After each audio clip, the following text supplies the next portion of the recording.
Ingrid Bergman is one of the most influential screen personalities in the history of cinema, a talented Swedish actress who redefined the standards of natural beauty and authenticity in Hollywood acting. In a career spanning 5 decades, she captivated audiences worldwide with her natural, unadorned beauty, along with a sincerity and simplicity that was praised by producer David O. Selznick.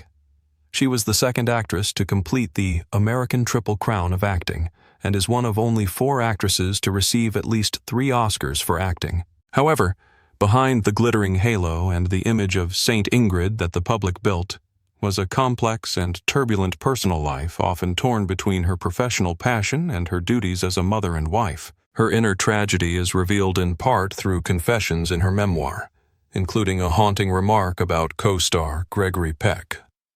"He was huge." This was not simply a comment about her physical appearance, but also an acknowledgement of his emotional weight, his integrity, and his profound influence on her, something far beyond what the public had ever known. What led a great star to suffer such a cruel contrast between the pinnacle of her career and the brutal punishment of public opinion leading to her exile from Hollywood? Did her tragedy stop at the scandal with Roberto Rossellini and the condemnation on the floor of the U.S. Senate? Or was there something deeper hidden in the glamorous but also dark life of an independent woman, related to her secret personal struggles and the fight to regain the truth about herself? Let's find out the exact truth about these fateful events, peeling back the layers of tragedy to better understand the talented yet courageous artist who redefined authenticity on the big screen. Ingrid Bergman was born on August 29, 1915 in Stockholm, Sweden, to a Swedish father, Justus Samuel Bergman, and a German mother, Frida Henrietta August Louise Bergman. Her childhood was soon shrouded in tragedy when her mother died when she was only 2.5 years old. Her father, a photographer, loved to capture his daughter's image, leading Ingrid to later describe herself as perhaps the most photographed child in Scandinavia. He wanted his daughter to become an opera star and sent her to 3 years of vocal lessons. In 1929, when Ingrid was about 14 years old, her father died of stomach cancer. Losing both her parents at such a young age was a huge blow, which she described as living with the pain. After her father died, she lived with her Aunt Ellen, who died 6 months later, and then her Uncle Otto and his wife Hulda. From an early age, Bergman nurtured her dream of becoming an actress. She received a scholarship to the Royal Academy of Dramatic Art. After just a few months, she was cast in the play Et Brott, A Crime, which was completely against the rules of the school. During her first summer break, she was hired by the Swedish film company Svensk Filmindustri, prompting her to leave school after just a year to make films full-time.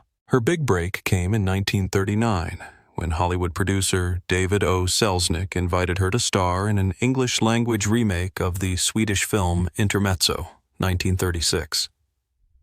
At this time, she did not speak English and was uncertain about the reception of American audiences, intending only to complete one film and return home.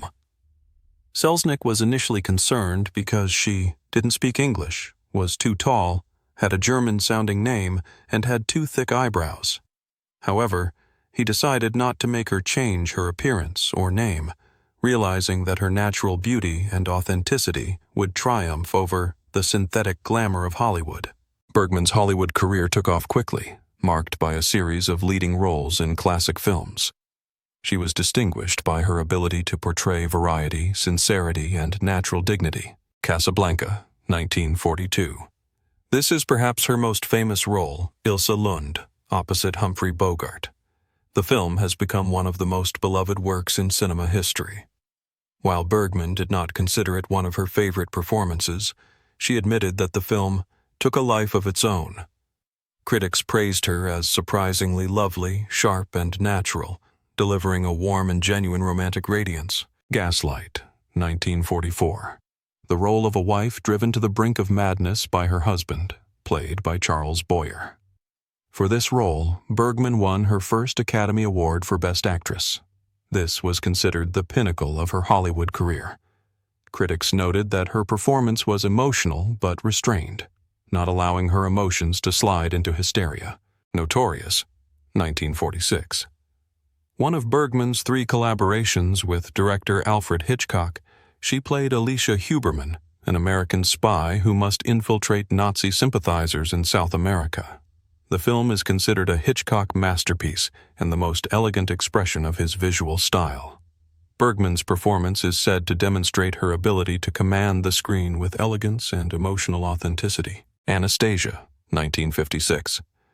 After years of self-imposed exile in Europe due to the Rossellini scandal, Bergman made a triumphant return to American cinema with Anastasia, winning her 2nd Academy Award for Best Actress. The award was seen as a symbolic welcome from an industry that had previously shunned her. Bergman's personal life was complicated and often faced intense scrutiny. She first married Peter Aaron Lindstrom, a dentist turned neurosurgeon, in 1937. They had a daughter, Friedel Pia Lindstrom. The marriage was built on a traditional facade, but was fractured by Bergman's growing career demands and Lindstrom's control of her finances. Lindstrom admitted living with her for her income. The turning point came when she began a romantic relationship with Italian director Roberto Rossellini during the filming of Stromboli in 1950. This relationship, while she was still married, caused a major scandal in the United States. She gave birth to her first son with Rossellini, Robin, in February 1950. After divorcing Lindstrom, under Mexican jurisdiction, she married Rossellini in May 1950, and then gave birth to twins Isata and Isabella Rossellini in 1952. While the marriage produced pioneering films, such as Europa 51 and Journey to Italy, it was also fraught with professional pressures and cultural differences, eventually falling apart in 1957. In 1958, Bergman married a 3rd time, to Lars Schmidt, a Swedish theater producer.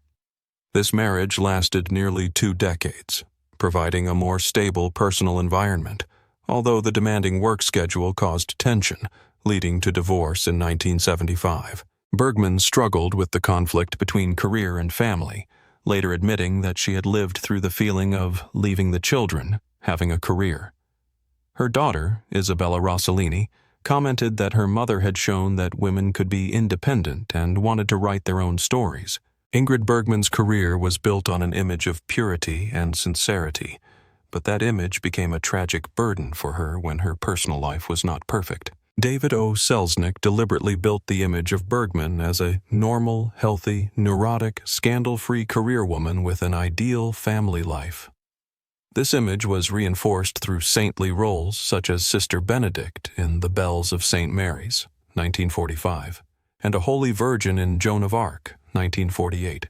However, in 1950, the scandal of adultery and pregnancy with director Roberto Rossellini, while she was still married, caused this image to collapse completely. Senator Edwin C. Johnson denounced her on the floor of the U.S. Senate, calling her a powerful influence for evil and declaring her guilty of attacking the institution of marriage. The American public felt betrayed because they believed her to be perfect and infallible. This public tragedy, which Bergman later called persecution, and forced her to stay away from the country for 9 years, reshaped her career and her life. However, the truth about her was much more complex than that shattered, holy image. During her years in Hollywood, despite the public's belief in her purity, Bergman had several extramarital affairs. She had an affair with war photographer Robert Capa, and, notably, a brief affair with co-star Gregory Peck during the filming of Spellbound, 1945. This relationship was kept secret until Peck confessed it after Bergman's death. It was her memoir, Ingrid Bergman, My Story, 1980, and the details that emerged later that allowed the true depth of her personal tragedy to be explored. When Bergman wrote of Gregory Peck in her memoir, the phrase, "he was huge," was not a mere compliment. It revealed a darker truth, the contrast between St. Ingrid's cold exterior and her inner life that yearned for integrity, for authentic presence. Bergman described Peck's giantness not just in his physical stature, but in his moral compass, his deep integrity, and the humility he carried. "You couldn't lie to him," she confessed, "and he had eyes that saw right through you, but in a way that made you want to be honest." This giantness was spiritual, leaving her feeling challenged, seen, and ultimately changed. This admission, set against the backdrop of a life filled with difficult choices and emotional conflicts, suggests she has always sought deep connections beyond the frivolity of Hollywood, a truth far more troubling than surface rumors suggest. The second and more intimate tragedy was her battle with breast cancer, which lasted 8 years until the end of her life. The fresh and heartbreaking evidence of this tragedy is evident in her extraordinary perseverance. Bergman discovered a lump under her left breast during a performance of The Constant Wife in London in 1974 and had it removed. She continued to work despite the spread of the disease. While filming her last film, Autumn Sonata, 1978, she discovered another lump and had another operation. This performance is considered one of her most complex and vulnerable, reflecting in part the emotional challenges of real life. In her final role, the television miniseries A Woman Called Golda, 1982, the cancer had spread to her spine, collapsing her 12th vertebra, and her right lung had failed. Nevertheless, she continued to act. To perform the crucial gesture of Golda Meir, she had to prop her arm up at night to allow fluid to drain, allowing her to move her arm, which was swollen from cancer surgery. Her courage and professionalism in the face of death won her a posthumous Emmy. The Rossellini tragedy forced Bergman to stay in Europe for several years. She was heavily criticized by conservative Swedish journalists, some of whom said she had damaged Sweden's international reputation. However, the scandal was later seen by critics as an act of independence and courage. Her daughter, Isabella, said she was expelled from the U.S. because the public felt, "We foreigners and stars, we come to America, then behave immorally and set a bad example for the younger generation." The exposure of her silent battle with cancer cemented her legacy as a woman of strong spirit. Isabella Rossellini said that her mother showed courage and had a presence like Golda of a woman of extraordinary strength. The real essence of Ingrid Bergman's tragedy is not a sudden collapse, but the persistent tension between her utopian public image and her complex, passionate nature. She faced brutal punishment from society for daring to be true to her personal feelings, and then a silent life-and-death struggle against illness without complaint. Ingrid Bergman's tragedy stems from the sharp contrast between the image of Saint Ingrid and the desire for personal freedom and independence that she pursued. The deepest cause is the success of the marketing strategy created by David O. Selznick. That pure image placed Bergman in an unattainable position, so that when she committed human mistakes, such as adultery and divorce, the public not only felt disappointed but also betrayed on a moral level. She was punished not for adultery, but because a nun was not allowed to love an Italian. The independence of women. Bergman was a woman ahead of her time, living in defiance of narrow social expectations. She dared to leave behind an illustrious Hollywood career to pursue love and creative collaboration with Rossellini. This reflects the eternal struggle of women wanting to tell their own story, but being forbidden by the social culture of the time. The anguish of balancing family and career that she displayed in Autumn Sonata and A Woman Called Golda is a testament to the personal psychological pressures. The need to be perfect all the time, combined with the need to hide her cancer in order to continue working, shows the great sacrifices she had to make to maintain her career and legacy. The public climax was the Rossellini scandal, where she was publicly branded a bad example and exiled from the United States. The personal climax was in her final years, when she played Golda Meir. The struggle to act with a body that was in disrepair, collapsed spine, damaged lungs, swollen hands, just to complete a character gesture shows the physical and mental struggle at its most tragic, using artistic will to overcome the destruction of the body. Bergman's tragedy is a powerful reminder of the complexities of living in the spotlight. The most important lesson is about the need for courage in being authentic. She did not let her public image define her, and she used art as a means to express her inner wounds, as in Autumn Sonata. She also left a lesson in the relentless fighting spirit. Despite her illness, she worked until her last breath, winning awards posthumously, This affirmed the qualities George Cukor once praised: her naturalness, beauty, and individuality, the elements that make a great star. Ingrid Bergman's life was a saga of brilliant talent and extreme hardship. She created a cinematic legacy that spanned 5 decades, from the graceful Ilse Lund to the resilient Golda Meir, and ultimately, she was recognized by her descendants as a worldly icon. She did something society rarely forgives.